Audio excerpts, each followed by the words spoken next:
Boa noite. O tema central do programa de hoje é a reportagem. Como trazer a notícia correta, apesar da tensão dos acontecimentos? Como manter a imparcialidade em assuntos políticos? Até que ponto é possível ser isento em um contexto de grande comoção? Eles trazem o mundo até você, mas nem por isso são super-heróis. Repórteres também erram, assim como profissionais de qualquer outra atividade. No entanto, a luta diária das equipes de reportagem é para contar suas histórias da forma mais correta possível. Para isso, seguem normas, regras técnicas, procedimentos pautados principalmente pela ética. O programa de hoje traz a crítica da fotógrafa Andréia Zait-Stucker. Andréia foi entrevistada pela equipe do Repórter Brasil e reclamou com a ouvidoria. Ela discorda do tratamento que o assunto recebeu. A reportagem é o tema de hoje do Público na TV. O Público na TV foi às ruas para saber como o cidadão entende o trabalho do repórter. Às vezes a gente não está sabendo do que se passa na cidade, aí a gente passa a saber por causa do repórter. O repórter tem que ser imparcial, né? Tá sempre alerta a qualquer coisa que de repente você está aqui, daqui a pouco acontece alguma coisa que já é uma reportagem que vai ser bem importante. Tem que ter transparência, né, na notícia que ele vai passar para a gente, ele tem que ter aprofundado todo o conhecimento naquele assunto que ele está falando, porque se não passar direito ninguém nem vai dar credibilidade. Se eu não confiar no repórter, eu vou confiar em quem? No governo? Tem que confiar em vocês. Somente em vocês. O programa de hoje foi pautado pela crítica da fotógrafa Andréia Zait-Stucker. Ela foi entrevistada em uma reportagem sobre implante de chip de hormônios. A Andréia discordou da condução da reportagem e reclamou a ouvidoria. A reportagem foi ao ar no dia 17 de setembro e ouviu especialistas e profissionais de educação física e da área médica sobre o chip de hormônio, uma cápsula de 3 a 4 centímetros que é colocada sob a pele de mulheres com baixas taxas hormonais que libera na corrente sanguínea progesterona com pequena dose de estrogênio e testosterona. O chip de hormônio funciona como método contraceptivo e de combate à tensão pré-menstrual e tem sido usado também como forma de ganhar massa muscular. Em uma academia de ginástica, a reportagem da TV Brasil ouviu a fotógrafa Andréia Zait-Stucker. Ele traz outros benefícios para a nossa saúde, né? Que é perda de massa gorda, ganho de massa muscular, cabelo melhorou, unha, pele, eu acho que só trouxe benefícios. Andréia considerou que a utilização desta fala não foi fiel à entrevista que deu e reclamou à ouvidoria. Veja um trecho do e-mail enviado pela Andréia. Deixei claro que o uso do implante, no meu caso, é devido à intolerância ao uso de contraceptivo oral e não concordo de forma alguma com o teor utilizado na matéria. A edição faz parecer que estou de acordo com os absurdos tratados na matéria, sobre efeitos colaterais e riscos para a saúde. A ouvidoria analisou a reportagem e encaminhou a reclamação à diretoria de jornalismo. Veja a resposta que foi transmitida à fotógrafa Andréia Stucker.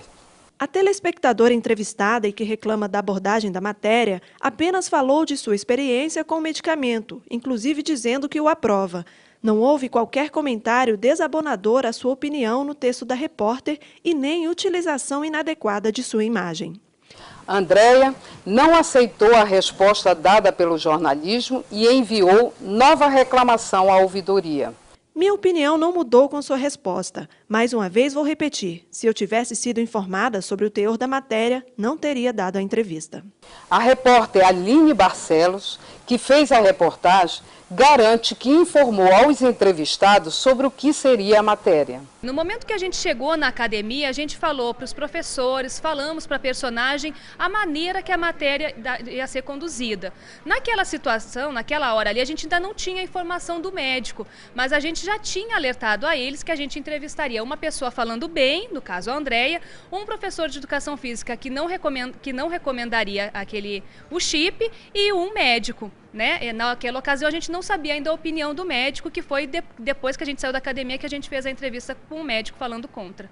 A ouvidoria considera que a reportagem está correta, mas entende que a expectativa da entrevistada possa ter sido outra.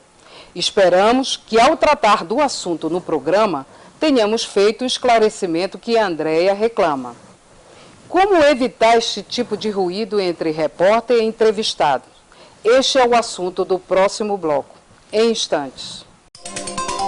Fale com a ouvidoria pelo e-mail ouvidoria@ebc.com.br, pelos telefones 061 3799 5243 ou 3799 5244, ou envie uma carta para a EBC, Empresa Brasil de Comunicação, Setor Comercial Sul, Quadra 8, primeiro subsolo, Brasília, Distrito Federal, CEP 70 333 900.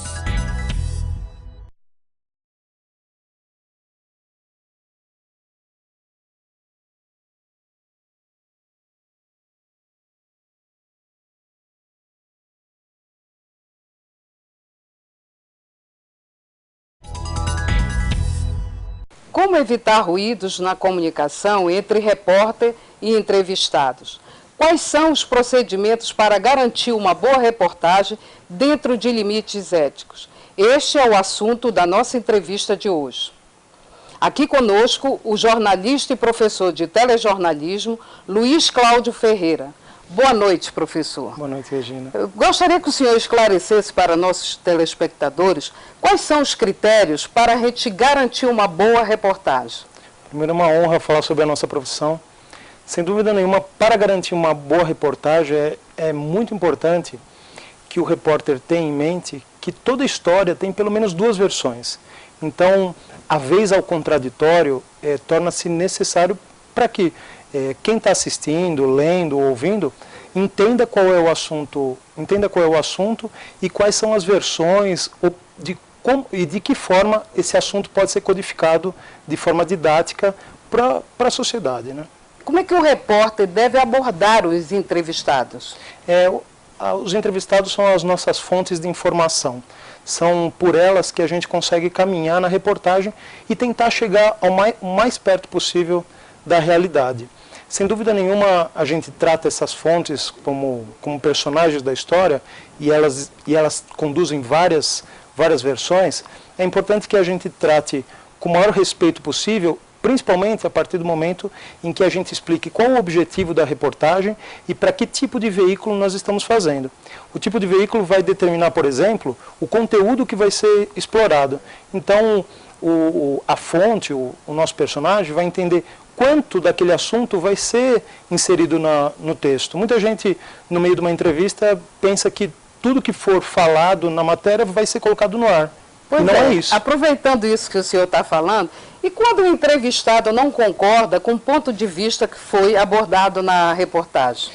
É importante primeiro a gente observar que a entrevista é um contato humano. É um contato humano e todo contato humano pressupõe juízos dos dois lados. Juízo do repórter e o juízo da fonte. É importante, o entrevistado ele é um participante da notícia. Então, da parte nossa, da parte do jornalista, o nosso processo ideal é explicar para o nosso entrevistado que ele participa da notícia e que ele é uma das histórias que vão ser contadas. E isso tem que ser deixado muito claro, porque ele pode entender que ele é o único participante, que não haverá contraditório e que não haverá uma outra afirmação e que a afirmação dele será utilizada, por exemplo, na íntegra. E, logicamente, todo veículo tem uma limitação de tempo e de espaço. Então, isso tem que ser deixado muito claro. Se nós tomarmos como exemplo as reportagens sobre política, né, como manter a imparcialidade, a neutralidade, né, em temáticas como a política? A fonte, como participante da notícia, é apenas um personagem. Então, logicamente, que a gente deve seguir alguns critérios de credibilidade para analisar que fonte a gente vai utilizar. Logicamente que no ramo também da política, a gente também deve buscar a isenção. Então, da mesma forma que a gente procura um personagem da bandeira A, deve ser procurado um personagem da bandeira B, e por aí vai. E, na verdade, a gente tem uma grande oportunidade de procurar especialistas, como um cientista político, alguém que possa neutralizar as afirmações. A gente brinca que o jornalista, quando é bebê, ele já tem que saber isso, que toda história tem pelo menos duas versões. Essas versões precisam ser respeitadas em tempos semelhantes, com perguntas semelhantes, e na abordagem, a abordagem também deve ser semelhante, né? Com a mesma conduta, né? E tem uma coisa que o senhor falou, que é tratar, né? Tratar a reportagem, ela sempre reflete uma história, né? Como é que ficaria no caso de reportagens em momentos de comoções, como guerra, catástrofe? Como que o jornalista trata eventos, temas dessa natureza? Eu já tive a oportunidade de ir para cenários de guerra e para cenários de catástrofes naturais, e sem dúvida nenhuma é um desafio enorme. Principalmente porque a gente percebe muito, e isso é uma análise crítica que a gente faz da notícia, que ainda as informações são extremamente dependentes das fontes oficiais. O que são as fontes oficiais? São aquelas ligadas ao Estado, aquelas informações em que muitas vezes, num momento como esse, de catástrofe, guerras, o Estado está extremamente fragilizado. Então, o importante do papel do jornalista, né, o papel principal nessa circunstância, é tentar adiantar os assuntos e além daquelas informações que são entregues a eles. Porque simplesmente depender, por exemplo, num caso de enchente, a gente depender apenas de falar quantas pessoas morreram ou quantos milímetros de chuva, a gente de verdade não está colaborando com a sociedade e com a opinião pública. Me diga uma coisa, professor, em tempos de tecnológico, das novas tecnologias, em que medida até a tecnologia, ela talvez não cria uma ruptura, né, nessa coisa que eu diria da humanização da informação? As regras continuam exatamente as mesmas, as regras de checagem das informações. Imagine que hoje o jornalista recebe um sem número de informações, muito mais do que há 10 anos atrás, em que a gente recebia informações por canais tradicionais. Hoje a gente tem uma infinidade de redes sociais em que as informações não param de chegar.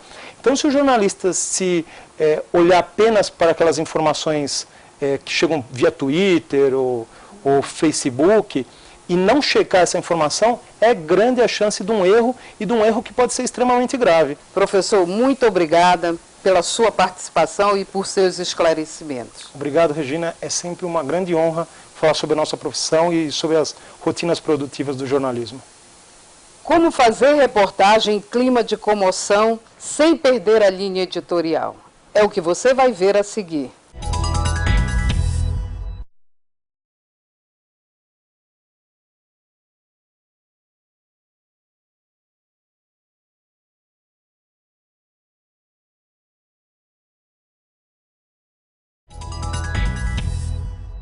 Os fatos que a reportagem traz até você, organizados, bem explicados, acontecem em meio à confusão da realidade. Como contar uma história ocorrida em contexto de comoção? É o que a reportagem do Rio de Janeiro vai mostrar agora. Na cobertura da tragédia da região serrana, por exemplo, no começo desse ano, eu estive em São José do Vale do Rio Preto, horas depois da enxurrada. E eu fui cercada, toda a equipe foi cercada por pessoas que viveram aquele drama, que perderam casa, perderam parentes e tinham esperança de que contando o que elas passaram, elas teriam um problema resolvido. Eu preferia ter morrido do que ficar dentro de São José assim. As minhas coisas, tudo que eu tinha era humilde, mas era meu. Agora eu tô sem chão, tô sem nada. A gente também passa medo na rua, por exemplo. Eu presenciei, eu estava no dia da invasão do Complexo do Alemão, quando a polícia e o Exército, né, as Forças Armadas, foi uma operação conjunta que os policiais invadiram o Complexo do Alemão e ali a gente, com colete, a prova de bala, a gente não sabia qual seria o resultado. A polícia dominou o local, né, entrou com certa facilidade, mas a gente estava ali exposto. E recentemente eu lembro que um desses personagens apareceu na nossa pauta, assim, quase que por acaso, né, para enriquecer uma edição especial que fizemos em comemoração aos 80 anos da estátua do Cristo Redentor. uma senhorinha de 75 anos de idade, um sonho de conhecer a estátua do Cristo Redentor, nunca tinha tido essa oportunidade. E recentemente nós tivemos a oportunidade então de acompanhá-la nesse encontro muito emocionante, tanto para a personagem como para nós todos da equipe. Foi muito bacana viver esse momento como jornalista. A cobertura política também tem suas dificuldades. Talvez seja o setor do jornalismo que mais desafia a imparcialidade e a isenção. Como trabalham os repórteres que cobrem política e governo? É o que você vai ver nesta reportagem com a equipe de Brasília. Bom, a gente está em Brasília, é sempre super difícil cobrir política, né? Eu acho que tentar fugir desse trivial da política chata, da política maçante, para o telespectador é sempre um desafio para quem está fazendo política, né? Então mostrar que a política é muito mais e que ela mexe com o cidadão, não fazer uma coisa só de gabinete, uma coisa marcada. Acho que é o mais difícil. O Congresso Nacional exige do cinegrafista, talvez não tanta criatividade, porque não são matérias em que você faça imagens muito criativas, você acaba caindo numa mesmice. Mas o que é que exige do cinegrafista? Atenção absoluta o tempo inteiro, porque às vezes a coisa está acontecendo do teu lado e se você não estiver atento você vai perder. Conhecimento, conhecer as pessoas, quem são as pessoas dentro do Congresso, porque nem sempre o repórter está do lado para te apontar, aquele é o líder do governo na Câmara, aquele é o senador tal, então você tem que saber isso. Então exige do cinegrafista um conhecimento muito grande, uma atenção muito grande e, por incrível que pareça, muita disposição física. O Congresso é extenuante, é grande, você carrega equipamento para cima e para baixo o tempo inteiro e ainda tem que disputar espaço com os colegas de outras emissoras. Eu acho que essa imparcialidade a gente busca quando a gente consegue ser um pouco mais cidadão. E não que a gente não esteja participando da briga, a gente até acompanha algumas discussões e tentar não dar o viés de um partido ou de outro, ou de uma posição que você já tenha o seu pensamento, mas tornar aquilo ali público de uma forma para o cidadão brasileiro. Acho que esse é o ponto. O princípio básico é o da apuração, né? Você tem que apurar muito bem o que você está falando, ter muita certeza, ouvir muitas fontes, rechecar a fonte. Checa com uma, checa com outra, recheca, lê, se informa. Eu acho que sempre é isso, buscar todos os lados, né? Sempre. Se você tem críticas, comentários ou sugestões a fazer sobre a programação da TV Brasil, fale conosco. Fale com a ouvidoria pelo e-mail ouvidoria@ebc.com.br, pelos telefones 061 3799 5243 ou 3799 5244, ou envie uma carta para a EBC, Empresa Brasil de Comunicação, Setor Comercial Sul, Quadra 8, primeiro subsolo, Brasília, Distrito Federal, CEP 70 333 900. O Público na TV fica por aqui. Esperamos você na próxima quinta-feira. Até lá!